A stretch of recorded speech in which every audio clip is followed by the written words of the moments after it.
Long time no see, ma'am ah. Ma'am, doon ulit ano?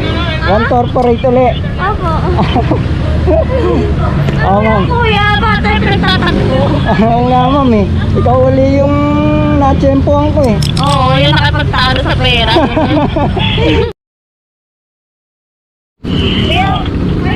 Ay, hindi pa ako naniningil, ma'am eh. Ay, hindi pa ako naniningil. Ay, ma'am, hindi ako naniningil, ma'am. Ay, Sige na po, okay na po. hindi ako naniningil, ma'am. Pasensya. Okay na yun. Sige na, ma'am. Malilate ka eh. Okay, welcome, ma'am, welcome. Ayun po. Ah, pasahero? Saan ka po, ma'am? Sa J. Vargas lang. J. Vargas Sa One Corporate. Ortigas Center, ano? Ma'am, vlogger yan. Last, thank you ah. Ah, salamat, sir. Salamat.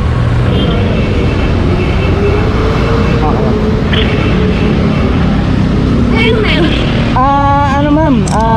Vlogger kasi ako, ma'am. Naghahatid ako ng libre. Opo.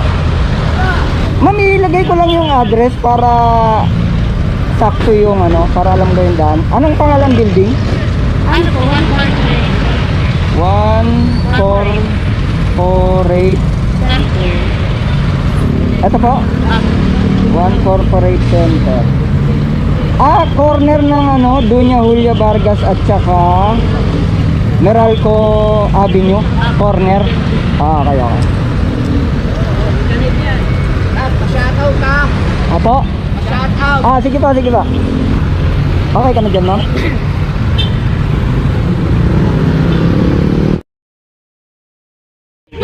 Viral nga tayo, ma'am eh. Tara, ma'am. Ano, okay lang kaya kuya? Ako na naman yung naisakay mo. Ma'am? Okay lang ba na ako lang naisakay mo na naman? Ay, ma'am, hindi naman natin sinasadya yun eh. Kasi ikaw yung lumitaw. Ganon. Alangan namang paalisin kita. Di ba? Sige po. Ma'am, saan tayo dadaan? Julia Vargas? O sa may ano? C5 uli? O sa may Ortigas? Ano po, kung ano na lang pwede na ano natin. Doon na lang po. Yun lang po sa alam ko. Ma'am, yung post ko, ang dami mong ano, ang daming gusto magpaampon din. Oo nga po. Sabi nila, gusto ka rin daw nila maging ate. Sige, ampunin ko sila. Basta may malaking bayak.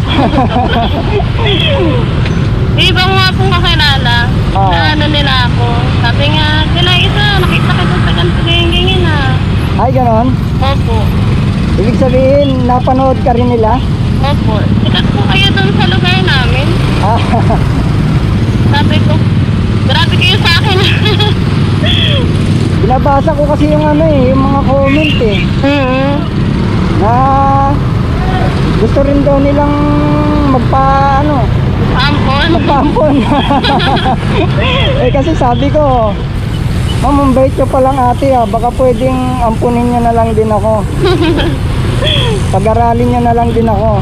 Natatawa nga po sa mga comments. Kaya nga eh. Kaya binabackread ko eh. Oo. Ano na, good vibes lang. Nabasa ko nga, ma'am, yung chat nyo eh. Opo. Nabasa ko yung chat nyo. Kaya in-screenshot ko. Nakita ko nga po sa end of video. Okay naman yung feedback nila. Kaso yung iba, Oo, may nabasa ko. kaso yung iba may ano eh, alam mo naman, hindi May naman something. may something. Hindi talaga mawawala yung ganun sa social media eh.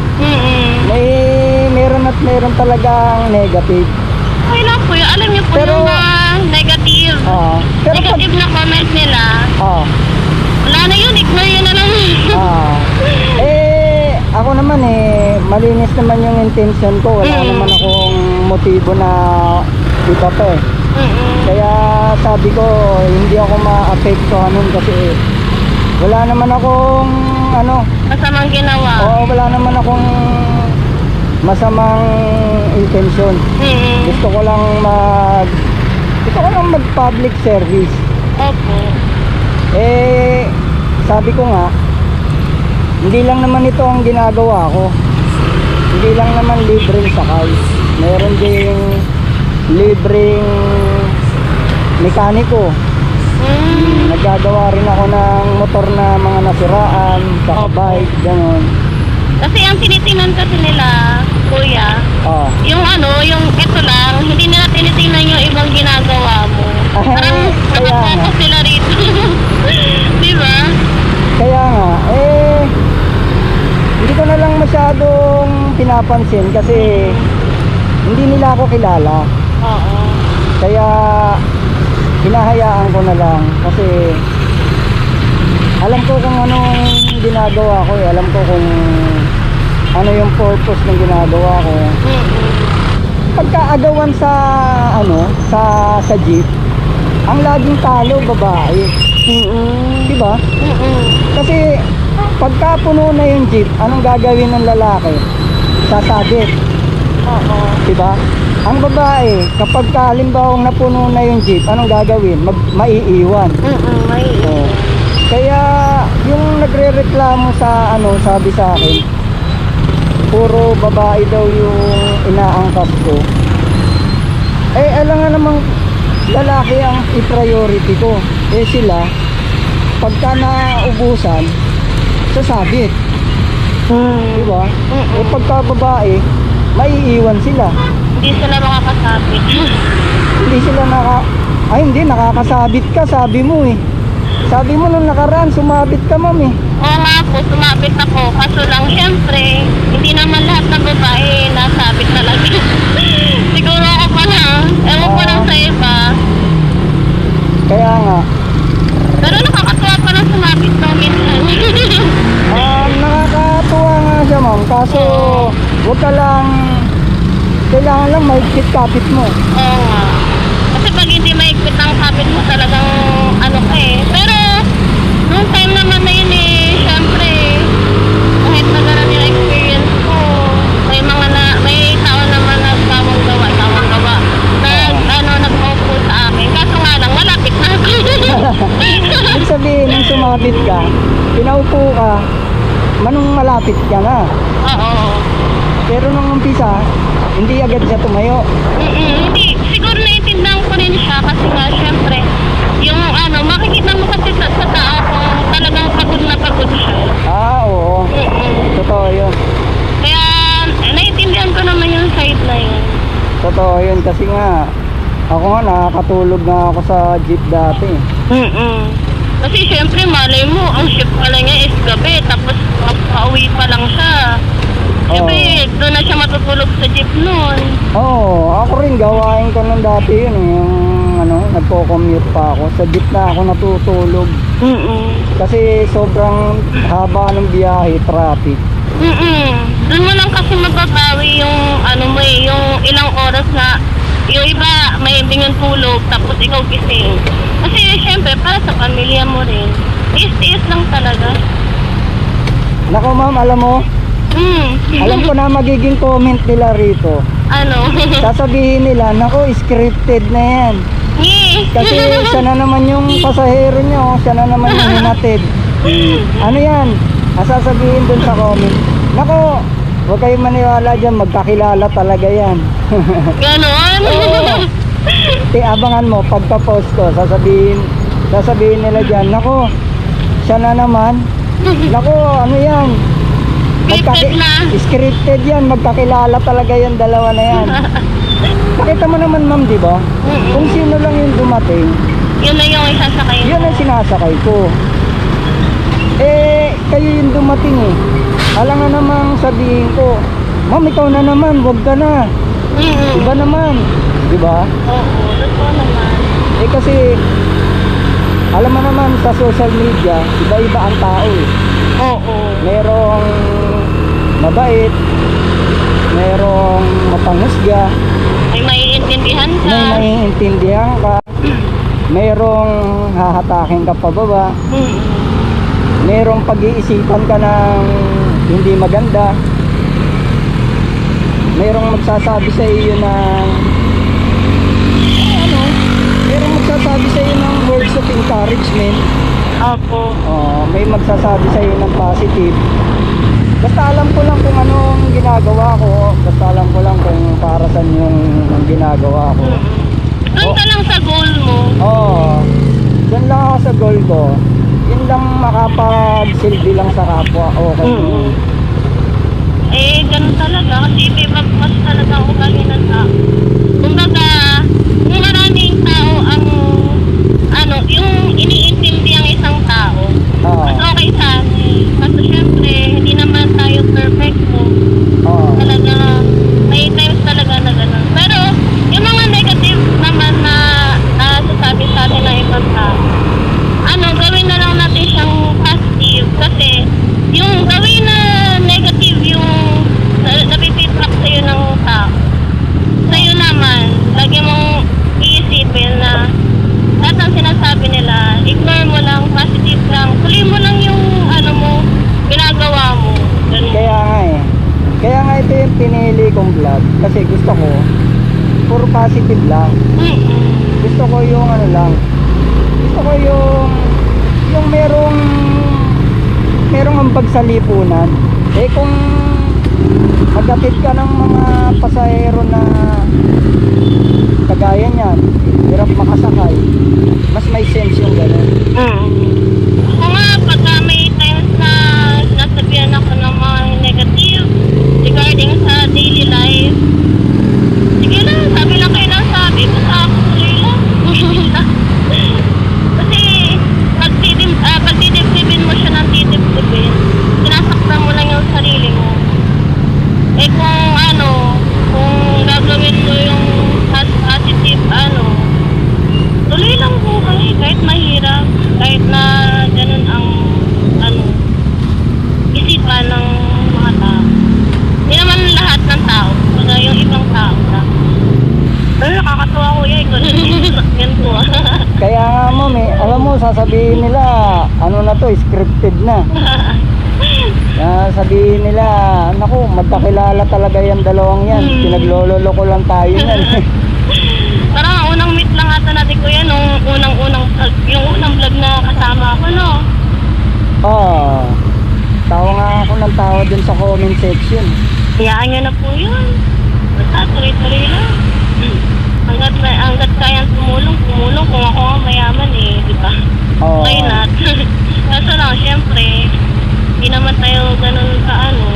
Kaya kung ano lang yung kaya natin, yun lang yung ano natin, gagawin natin. Hindi ko na itatanong ma'am kung saan yung direction kasi alam ko na kung saan ka bababa. Ang dami kaya naghahabal sa ganito.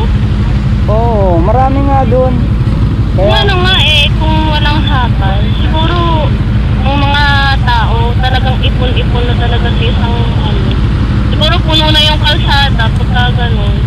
Buti nga Oo. nagkaroon ng habal eh. Totoo yun. Kasi nakikita ko ron sa doon sa may pwesto, ang daming hirap sumakay. Opo. Kaya hindi mo rin masisi na merong naghahabal eh. Malay mo kuya, pagka dumami na subscriber mo, bumili ka na ng van, sakay mo na sila. Ay, may nag-comment nga ng ganun. Oo. Ang sabi sa akin, ang i-drive ko daw, ano nga, Van. yung electric jeep. At yung ano, yung gusto ngayon? Oo, electric jeep na daw ang i-drive ko para raw marami akong may sasakay. Oh, why not? Eh kaso sabi naman ng isa, nag-comment, Sir, kaya nga sila naghahabal. Ay, oo. Kasi nga, para wag sila malate. Oo nga. Ano nga naman? Kapag halimbawa ang electric jeep yung dala ko, hindi rin sila sasakay kasi malilate na nga sila, traffic na. Sa bagay, totoo. May ano sila, parang may matututunan, Ah, may ano, parang makakatulong. Kasi totoo yun. basta, ano, kung marami ka kayo sasakay na katulad ko na katalgal. Diba? Tapos yung, syempre, na-express nila kasi yung mga pinagdaanan. Kumbaga, ano eh, kahit na may negative na something,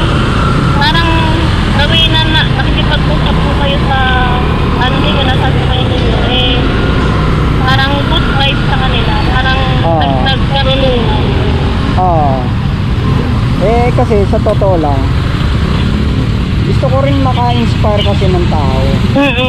Alam mo yung meron kang itinatanim sa tao na magandang halimbawa. Ganun. Kasi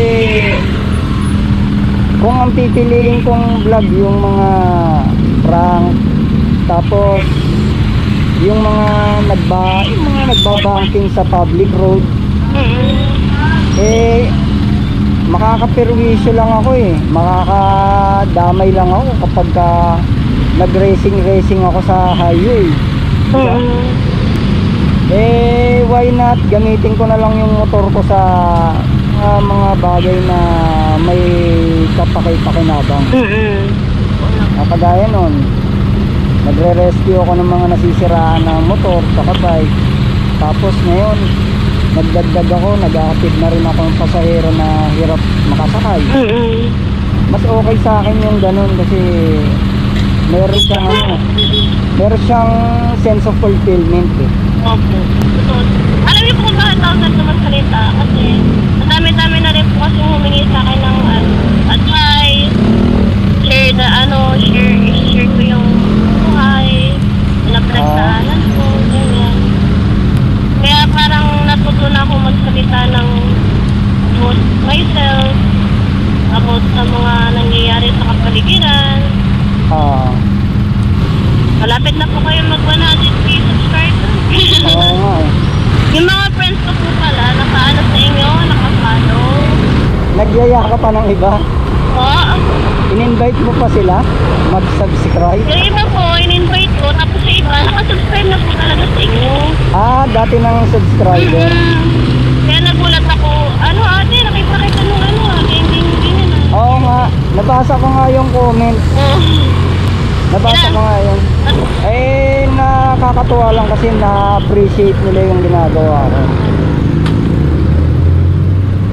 Marami ka pang isasakay.